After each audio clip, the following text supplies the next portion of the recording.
Kung saan nga masarap, huwag niyong puntahan. Magastos doon. Hello guys, it's me again, si Kuya X. Kagabi, nakatanggap tayo ng repair, 3. Alanganing oras ulit. So, nagmamadali na ako pumunta sa supplier niyan. Pero dumaan muna ako para bumili ng tubig kasi uwaw na ako. Puro kape at sigarilyo na tinitira ko dito pag walang gawa eh. So, yan, makikita ninyo, traffic pa ang puta. Ayan na nga, ang ginawa ko, gumilid na lang ako. Sa motor ko na lang ginawa yung cellphone ng customer kasi nagmamadali na, aalis daw bukas. Alam mo naman ako, kahit saan, pwede akong gumawa eh. Basta labasan mo na ako ng lamesa at saka kuryente. Okay na ako dun, goods na. Kahit madumi bahay nyo, wala akong pakialam. So yan, makikita nga ninyo, ititest ko na yung bago kong LCD na bili.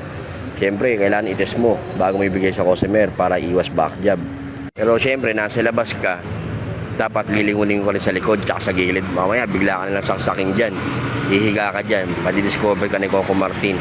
Mamaya, may bida ka pa sa Batang Quiapo. So yan, ititest ko nga pala yung bagong LCD.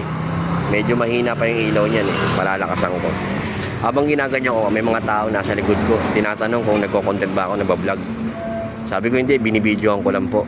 So yan muna guys. Mamaya i-upload ko yung iba. Follow po mo!